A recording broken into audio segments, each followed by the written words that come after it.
Today we're going to talk about why an XRP ETF boosts the price of XRP. And before we get into that, we'll right away get the Decent Wallet commercial for you. So here we go. Hopefully you're not leaving your cryptocurrency on the exchanges. Exchanges can fail and get hacked. If you don't own the keys to your coin, then you're not in custody of your coin, someone else is. Be sure to get yourself a cold storage wallet. I suggest the Decent Wallet after having owned several different wallets. I like the Decent Wallet. I like the easy access with the thumbprint.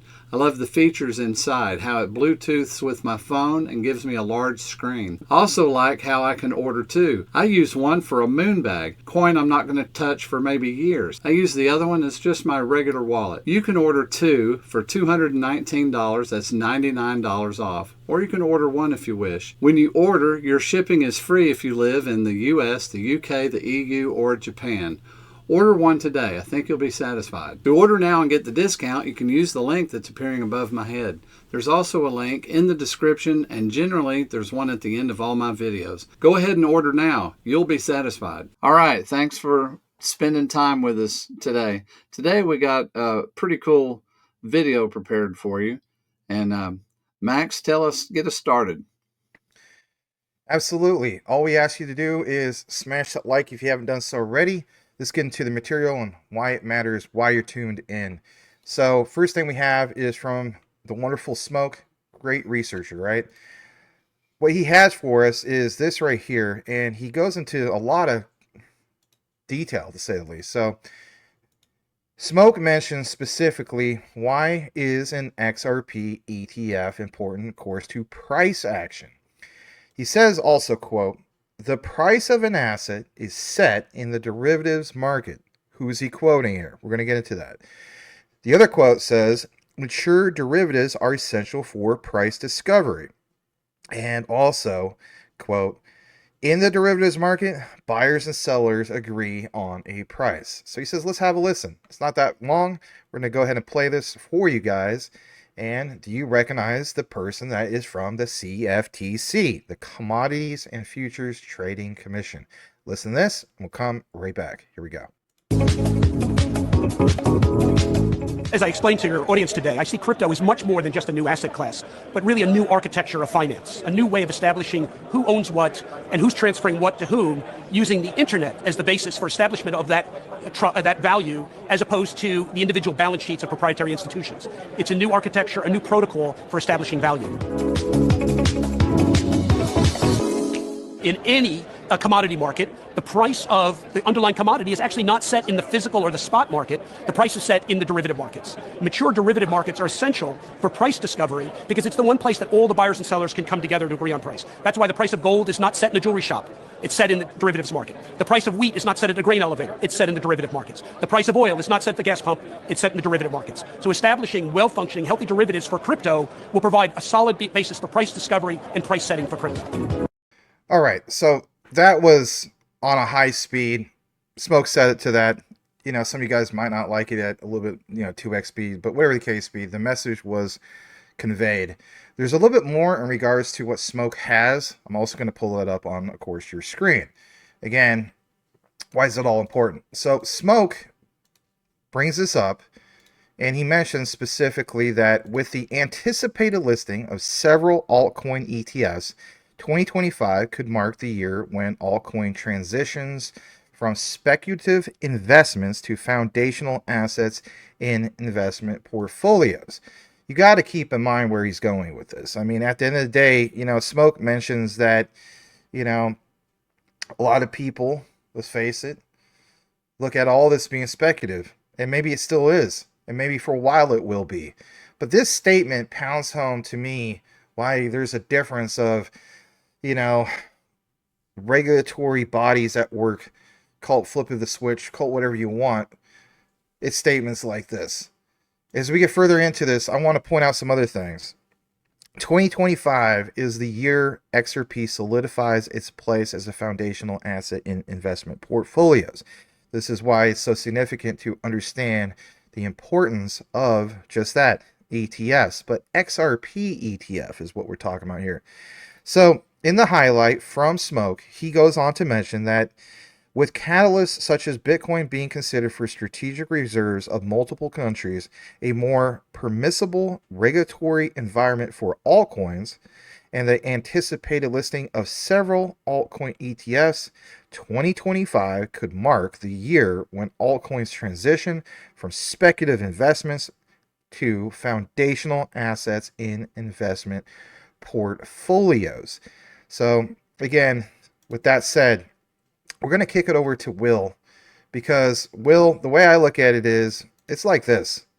You know, for a lot of us, we want to be part of something that is the foundation moving forward. The flip of the switch doesn't get that flip unless you have the value and the trust. Your thoughts on Smoke's research, Mr. Will Fix? Yeah. Now I agree with Smoke on the ETF raising the price, because it takes XRP and gives it a job and a duty that is other than cross-border transactions, which removes it from that pool. And many of our videos, we've discussed that. And for the different reasons that pull XRP, all of the reasons that pulls XRP away from the accessible pool of XRP for cross-border transactions, everything that does that is very bullish. That's why XRP can go to 10,000. When we discuss why it can go to 10,000, that is why it can, is XRP is given another job. Now, I do not agree necessarily with what Smoke has to say about the derivatives market controlling the price of assets. Yes, of XRP, that's not going to be the case, because where he's focusing on like a normal asset, the people gathering at the derivatives market site to battle for the price. You know, people betting the market's going to go down, people betting the market's going to go up, and then there's those derivative contracts that are either making money or not making money, and those show up on the order books as potential orders. You know, and when you look at the order book, you can see the potential orders, so people can anticipate a movement in price based on what's coming down the order books. That's where the manipulation in markets comes in. They've suppressed silver for years that way. Now, here's what I believe why it will not work with XRP is because of that thing that I call the indiscriminate buyer. You have banks and institutions that will be purchasing, and you know, we use that term purchasing. They will be utilizing XRP to move large sums of money. They don't care what the price is, nor will it matter what the price is. What will matter is how much money is trying to come into the system to be moved, divided by the number of available coins. That's going to move the price, irregardless of the derivatives market, irregardless of the ETFs. So the main driver is going to be that huge money, where it's thousands of banks and institutions buying and selling huge whale amounts just in minutes and selling it minutes later. That action is going to drive the price of all XRP. So I'm interested to see what the derivatives market will do. As soon as I can buy calls on XRP, I'm going to buy leaps, which are 1 year away. And, you know, we will make a fortune off of leaps. And I just don't believe that the derivatives market, for those reasons, is able to control XRP. Does that make sense? Yeah, it makes sense to me. I mean, you know, you also pointed out a while back that there's a limited supply of XRP, roughly about, I think, slightly under 6 billion. So if you have derivatives market, you know, constantly buying, as you would mention, whale amounts of XRP, I think there's another thing that we should all talk about briefly, and that is supply shock, because that would be represented on chain, not just with for example, this exchange or that exchange, pretty much all exchanges, because again, there would be just a very limited supply on that. So would that have more weight moving forward compared to the other discussion of some of the other things we're talking about with our videos? ETFs versus derivatives market. I think you have lockup, then you have supply shock, and then you have the whole thing of whale activity. I think all three of those would be like a trifecta, if you will, of significant price action. Am I too far off? No, sir. No, Well, with that, yeah, go ahead. So, in the banks and institutions, when you see on the order, if we're to see on the on the order sheets, or on the where the market is made, when you look at those, if you were to see how many buys and sells were going to take place as far as the whales are concerned, doing purchases maybe several times a day, huge amounts of money. They're going to be moving trillions of dollars. I don't know. I can't imagine how that's going to affect just the average guy. It appears to me that the scenario is eventually going to price out retail, which makes it even more important to hang on as long as you can to some XRP, because as the price gets driven so far up, and then you see on the order books and you see in the derivatives market that they're just playing around with giant sums of money and orders. That's just not an area where the average guy can play, unless we're playing with drops instead of whole XRP, and we just, get to participate in those tiny little levels. But the amount of money that's going to be transacting by whales or banks and institutions will just be gigantic compared to the retail market.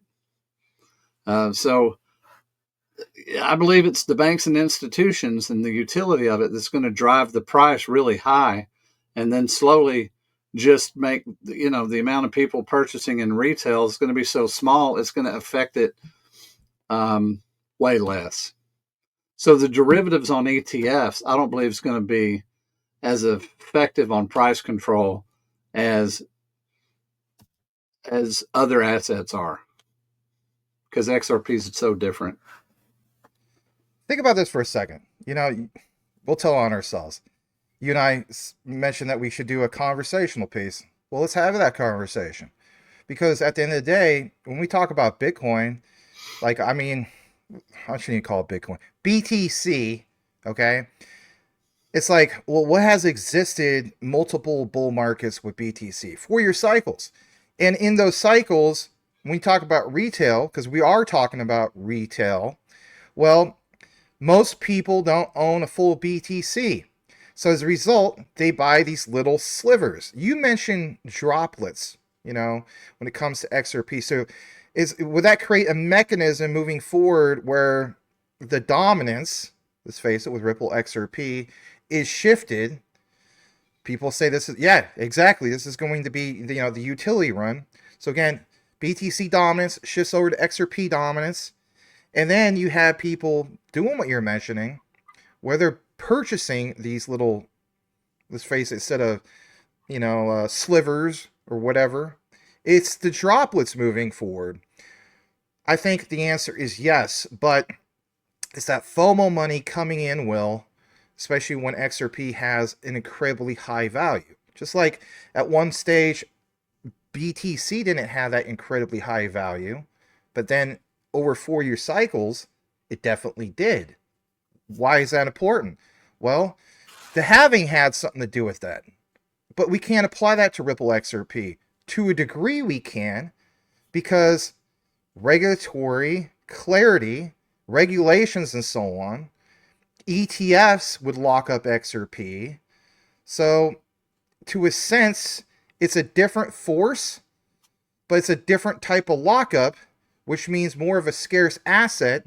And when you compare it to BTC, that's let's face it, a scarce asset. There's only 21 million. But again, back to what you were talking about in your videos, where in reality, the supply of XRP is slightly under 6 billion.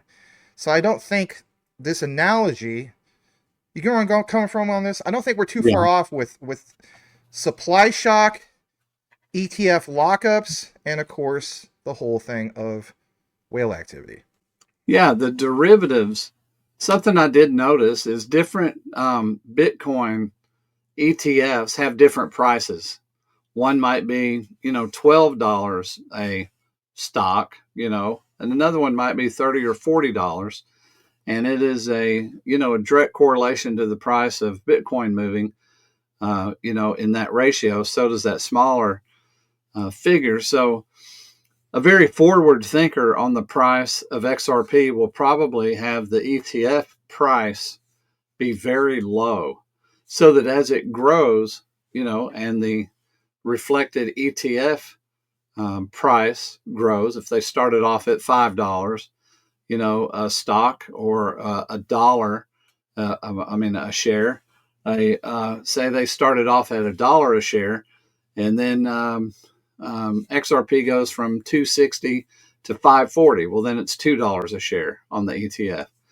So in that way, ETFs that have derivatives, calls, and puts on them, that will kind of isolate and be that own little market over here by the side. But the big market on purchasing, the way the whole price of that ETF is going to go up isn't by purchasers of that ETF. It'll be by the banks and institutions utilizing the money. So it goes to 10,000, and we had a ratio. The other ratio, that ETF price might go to $500. So what I'm trying to say here is I think the ETF world with calls and puts will be its own world, and then not affecting the price as much, but only participating in the price that's being driven by the banks and institutions. Whereas the derivatives market around ETFs like silver controls the price of silver. So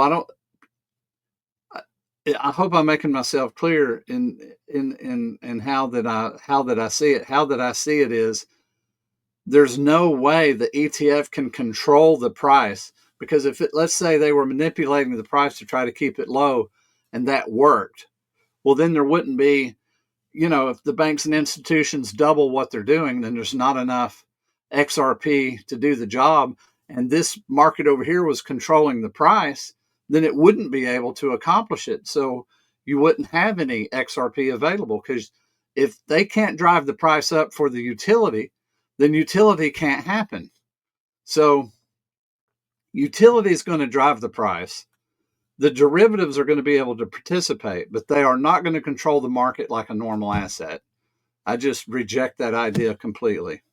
If you agree with that and you see it that same way, put a "I agree" in the comments. If you disagree, tell me you disagree, but also tell me why, because I could be missing something. Sometimes it's easy to brain gap a particular idea. So put "I agree" or "I disagree" in the comments if you see it the way that I just explained it. Okay, I will state this, all right, for the record. It's not just because you're my friend and we do research together. I do agree with you. Here's why I agree with you. It's because if we're trying to get away from volatile assets and having a sense of, clarity moving forward for who? Right, institutions, the central banks and so on, right? Whether we're fans of them or not. They don't want to have all that extreme volatility. So again, that would pound home that much more your hypothesis moving forward. It can't be exclusive to one market. So if the derivatives market is going to create control, no, that's not your clarity moving forward. You can't have one market that is going to create extreme control or volatility moving forward. Like, oh, we're going to pass regulatory clarity, and everybody's excited about it, but oh yeah, there's just one market where we have this problem. Like, to me, that doesn't make any sense. So yes, Yeah. I would agree with what you're saying. Yeah. And this is why I've said, even last year, people were talking about, well, I don't want derivatives because it'll control the market. Look at Bitcoin. Well, yeah, that can happen with Bitcoin, but it's a world of difference than compared to XRP. XRP is not like any other asset in that way. If the derivatives market could suppress the price, then the derivatives market could ruin the idea of real liquidity in the cross-border transactions. But we know it was designed for cross-border transactions first, but not because of the design, but because of how it works.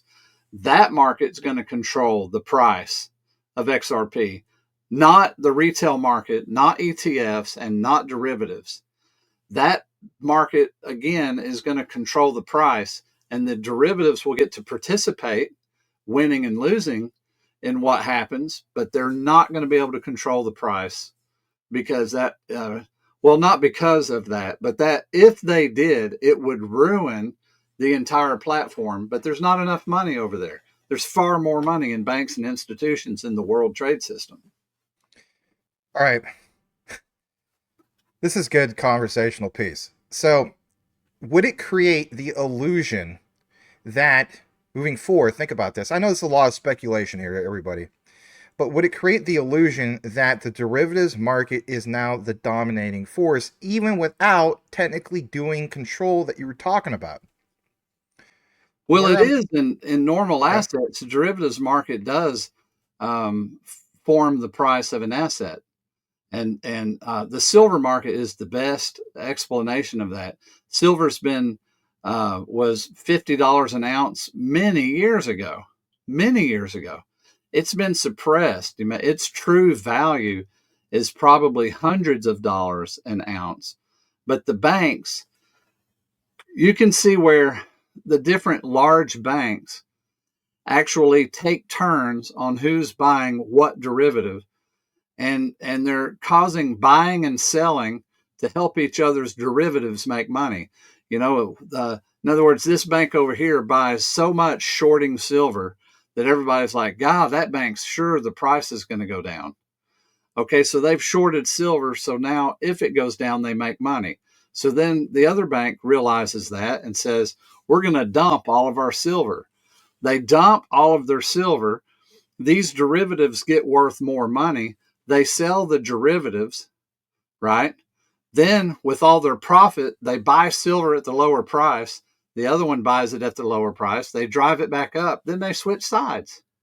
And you can actually track that. So that kind of suppression won't work with XRP because the big transactions are going to be for cross-border.